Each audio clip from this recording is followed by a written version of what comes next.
श्रोताओं नमस्कार। इनसे मिलिए कार्यक्रम में आप सभी का बहुत बहुत स्वागत है। श्रोताओं, बारिश का मौसम है। कहीं कम, कहीं ज्यादा, कहीं अति वर्षा होने के संकेत मिलते रहते हैं और संकेत मिलने के साथ साथ ही लोगों को समय दिया जाता है कि वो तैयार हो जाएं। आजकल हमने देखा है सबके हाथ में मोबाइल है। मोबाइल पे हम जब अपने मैसेज बॉक्स चेक करते हैं तो कभी कभी हमें गाहे बगाहे ऐसी सूचनाएं देखने को मिल जाती हैं कि इन जिलों में भारी वर्षा हो सकती है और कुछ जिलों में अति वर्षा होने की संभावना भी है। ऐसे मैसेजेस हमें प्राप्त हो जाते हैं। तो इसका उद्देश्य होता है कि इन इलाकों में रहने वाले व्यक्ति सतर्क हो जाएं और क्योंकि ऐसी आपदाएं होने की संभावनाएं बनी रहती हैं, क्योंकि मौसम है, कभी भी बदल सकता है और इन आपदाओं से जान माल को नुकसान न हो, इसके लिए सरकारें बहुत बेहतर कार्य कर रही हैं। श्रोताओं, सरकार की कई एजेंसियां हैं, कई विभाग हैं जो अवेयर करने के लिए कार्य करती हैं। श्रोताओं, जब आपदा आती है तो सबसे पहले लोगों को समझना मुश्किल हो जाता है कि हम क्या करें। उन्हीं आपदाओं से बचने के लिए आपदा प्रबंधन का एक बहुत महत्वपूर्ण विभाग होता है और इस आपदा प्रबंधन विभाग का कार्य होता है कि वो लोगों के होने वाले नुकसान को कम कर सके या कोशिश करते हैं कि ना हो। तो श्रोताओं, आपदा प्रबंधन के लिए जो संस्था होती है वो कैसे कार्य करती है, किन किन आपदाओं के लिए कार्य किया जाता है और छत्तीसगढ़ में हमारे आपदा प्रबंधन के लिए कैसी तैयारियां रहती हैं, इसके बारे में जानकारी के लिए आज हमने अपने स्टूडियो में आमंत्रित किया है जितेंद्र सोलंकी जी को, जो डिजास्टर मैनेजमेंट एक्सपर्ट हैं। तो जितेंद्र जी, इनसे मिलिए कार्यक्रम में आपका बहुत बहुत स्वागत है। धन्यवाद सर, धन्यवाद आकाशवाणी। तो जितेंद्र जी, जैसा अभी हमने कार्यक्रम में बताया कि आपदा, तो सबसे पहले हम आपसे जानना चाहेंगे कि आपदाएं क्या होती हैं और आपदा प्रबंधन क्या होता है और इसका क्या महत्व है। आपदा से तात्पर्य एक ऐसी घटना से है जिसके घटित होने से बड़े स्तर पर जान माल का नुकसान होता है जी, जिससे इंसानी जीवन को खतरा होने की संभावना होती है, जिससे उसकी संपत्ति को हानि होती है। जैसे सपोज एक एग्जाम्पल मैं दे रहा हूँ आपको, झालावाड़ का जो अभी एक इंसिडेंट हुआ है।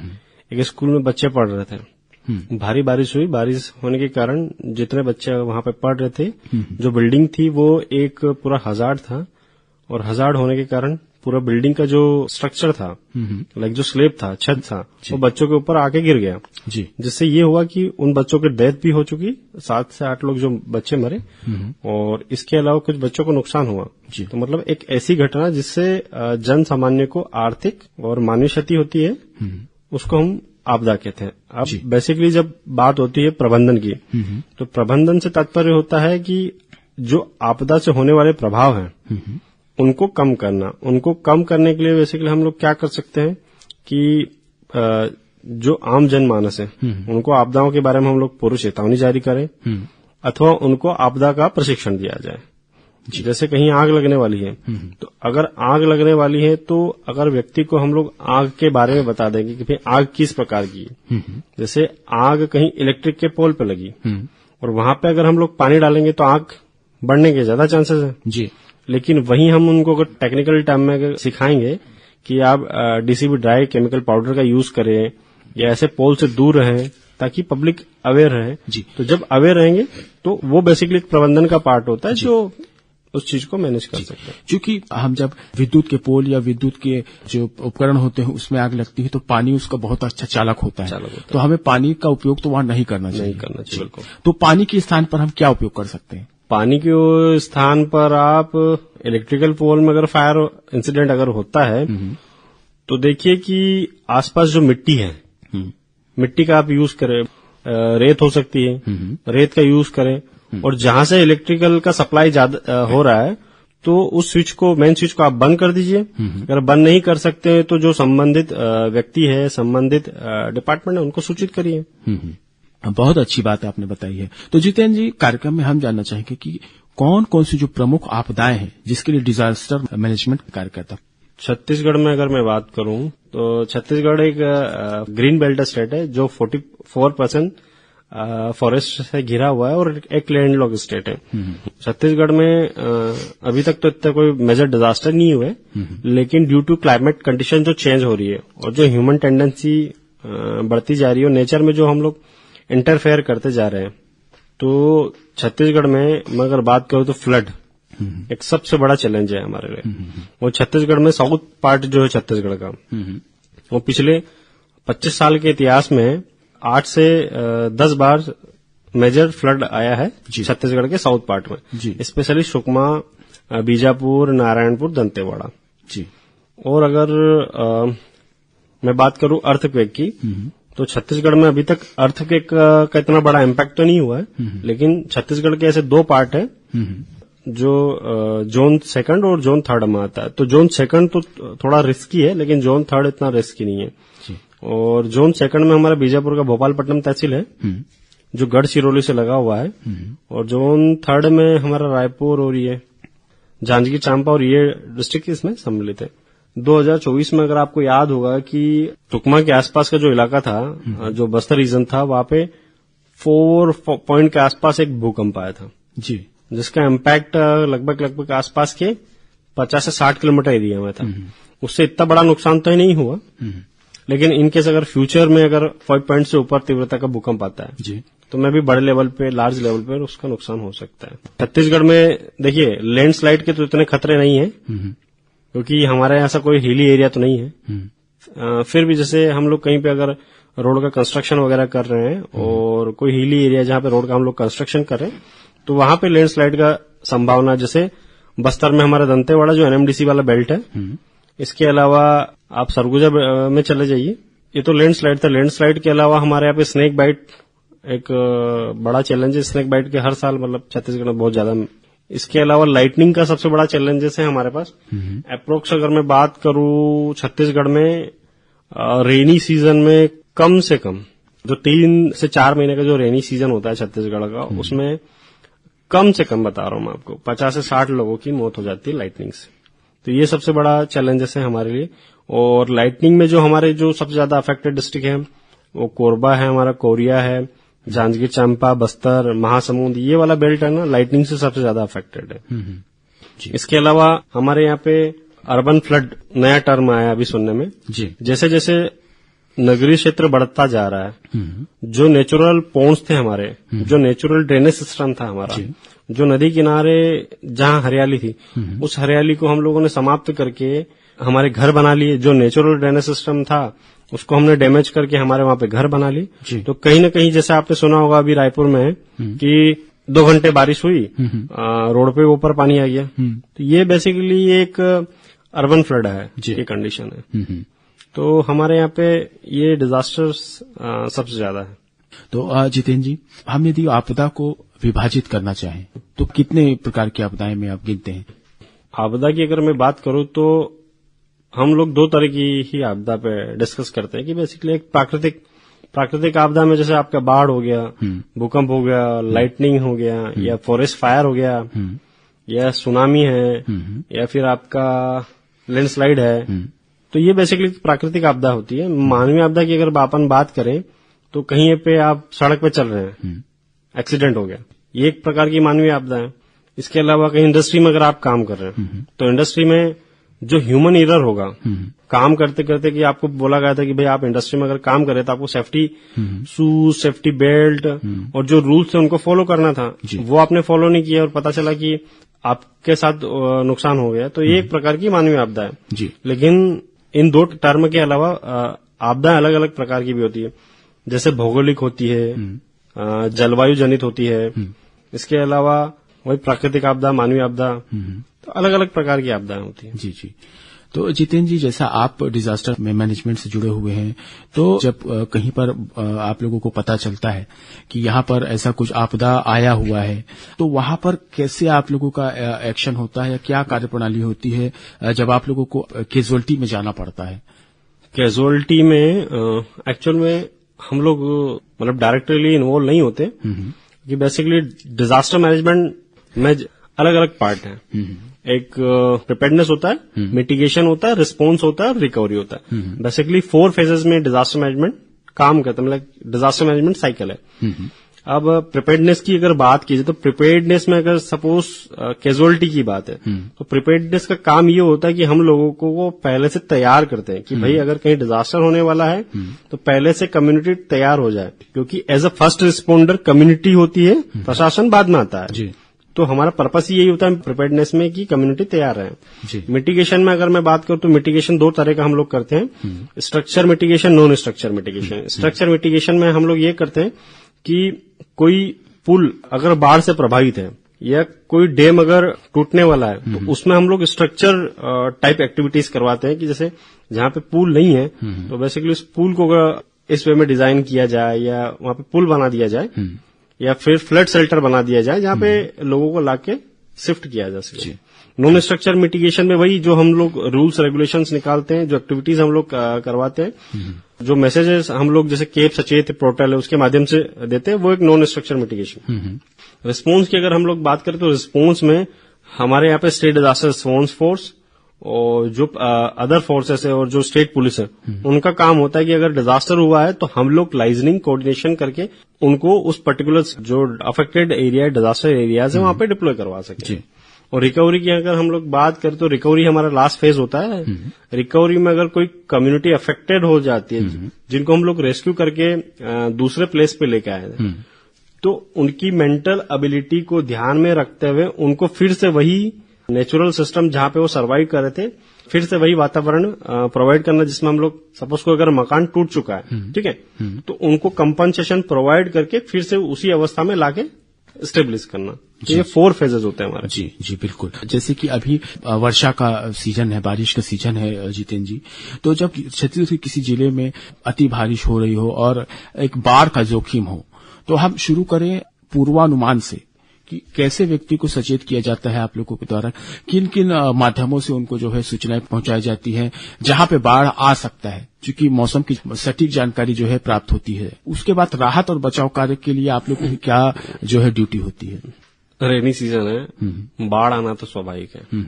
अब बाढ़ में एक्चुअल में हम लोगों का जो पूर्वानुमान होता है मुख्य रूप से भारतीय मौसम विभाग करता है। हम लोग सतत रूप से उनके कांटेक्ट में होते हैं।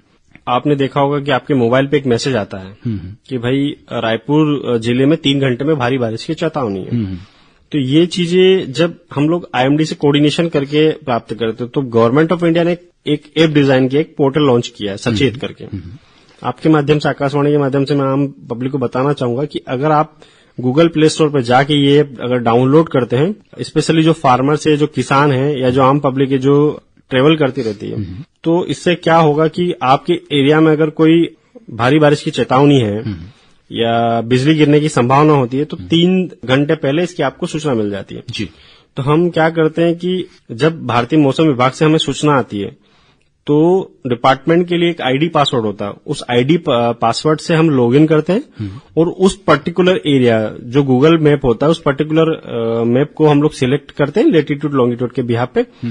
टेक्स्ट माध्यम के जितने भी टीएसपीज होती है, टीएसपी इन द सेंस की जो टेलीकॉम सर्विस प्रोवाइडर कंपनी, इनके माध्यम से हम लोगों को तुरंत मैसेज सर्कुलेट कर देते हैं। जी जी। इससे लोगों को ये पता चल जाता है कि इस एरिया में बाढ़ आने की संभावना है या आकाशीय बिजली गिरने की संभावना है। सेम हम चीज जिला प्रशासन को भी अलर्ट कर देते हैं। जी। अब देखिए कि अगर उस इलाके में अगर बाढ़ आ गई है तो बाढ़ आने से पूर्व और बाढ़ आने के बाद हम लोग कैसे राहत सहायता उपलब्ध करवाते हैं। तो देखिए, बाढ़ आने के पूर्व हम लोग जिला प्रशासन को व्हाट्सएप ग्रुप जो बना रहता है उसके माध्यम से, ईमेल के माध्यम से, सचेत के माध्यम से, जो हमारा पोर्टल है उसके माध्यम से, या जो टेलीफोनिक कन्वर्सेशन होता है उसके माध्यम से हम लोग उनको सूचित कर देते हैं। उसके साथ साथ जो लाइन डिपार्टमेंट्स होते हैं जैसे SDRF, state disaster response force, क्योंकि इनका सबसे बड़ा रोल होता है। डिस्ट्रिक्ट लेवल पे एक डिजास्टर मैनेजमेंट अथॉरिटी बनी हुई है कलेक्टर की अध्यक्षता में, डिस्ट्रिक्ट जिला आपदा प्रबंधन प्राधिकरण, उनको भी हम लोग सूचित कर देते हैं। अब उस इलाके में अगर बाढ़ आती है तो बाढ़ आने के से पहले हमारे पास क्या होता है, सारे रिसोर्सेज की लिस्ट रहती है। हम लोग उस डिस्ट्रिक्ट का एक डिजास्टर मैनेजमेंट प्लान बनाते हैं तो उसमें हम लोग बेसिकली जीआईएस मैपिंग के थ्रू हमें पता होता है कि ये रिसोर्सेज यहाँ पे अवेलेबल है।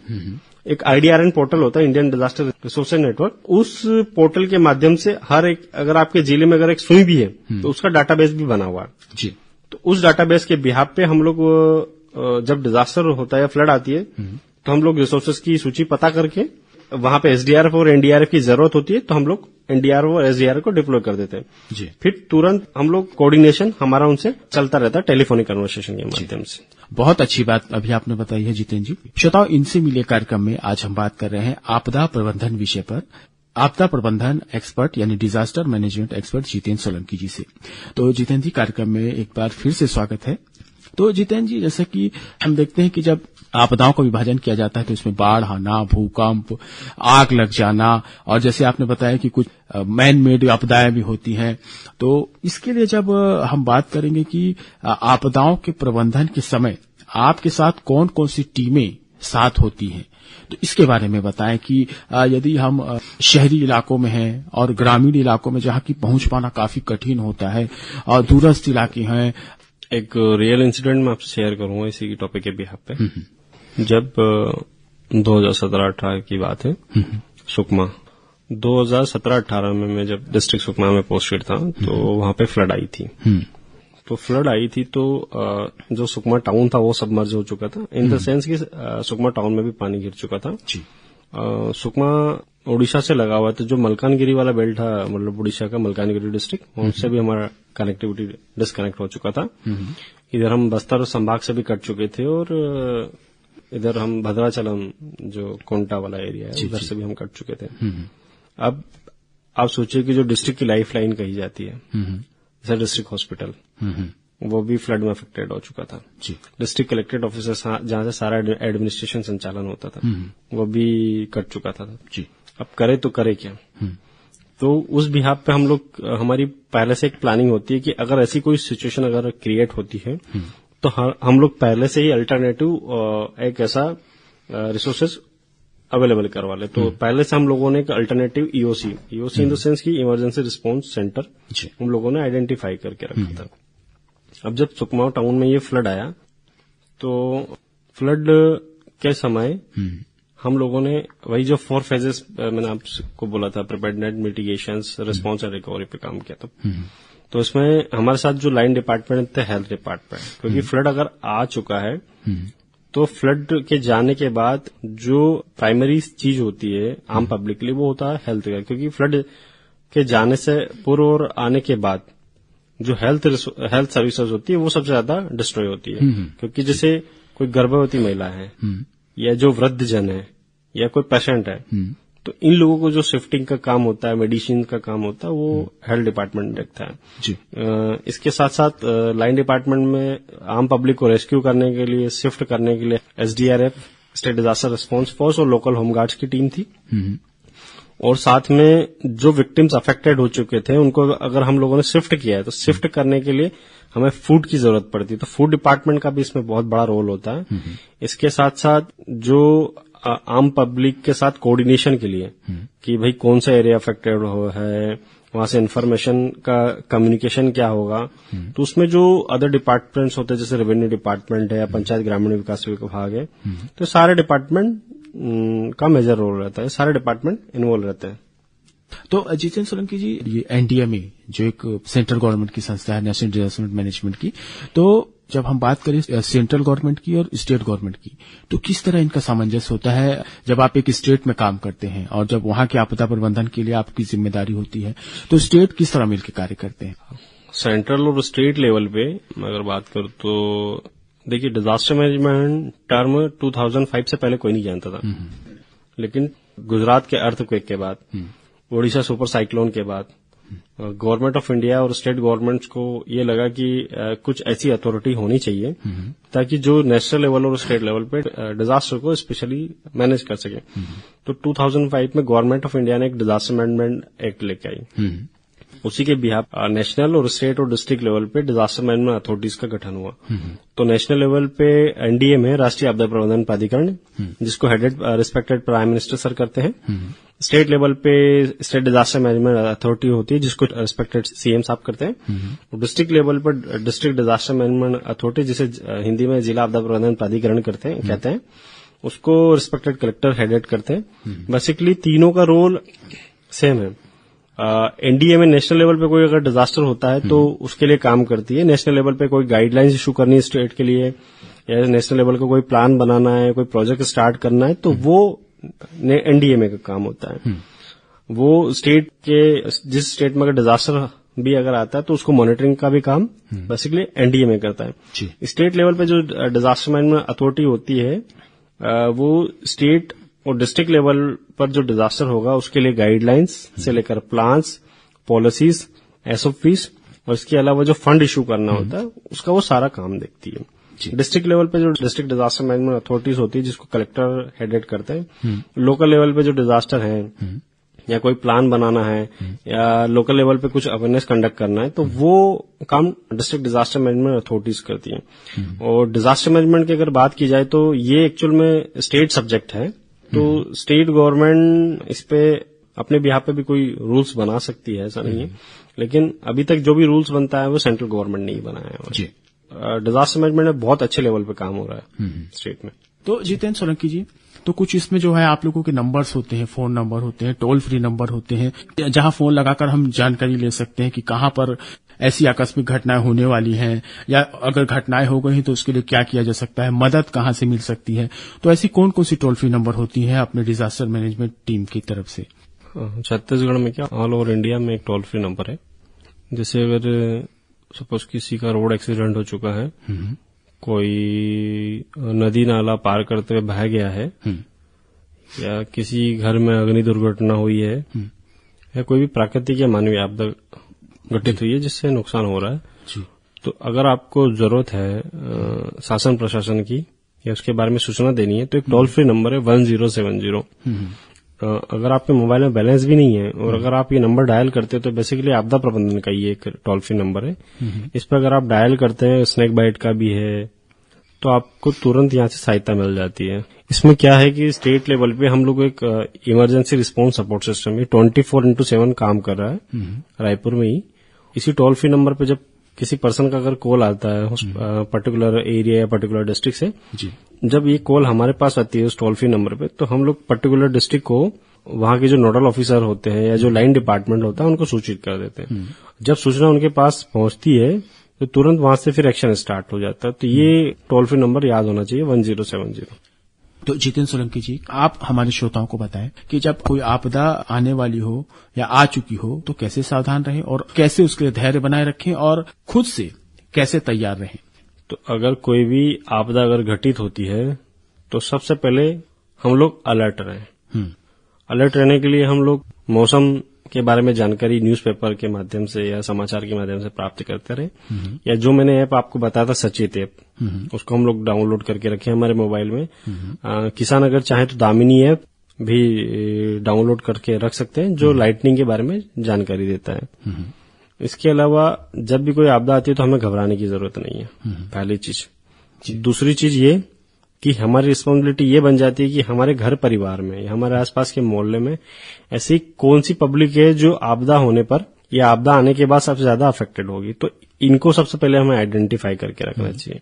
अब ऐसी कौन सी कम्युनिटी में सपोज सबसे ज्यादा वल्नरेबल में आ सकता है, हमारी गर्भवती महिलाएं, हमारे दिव्यांगजन, हमारे वृद्धजन, तो इनका हमें ध्यान रखना है।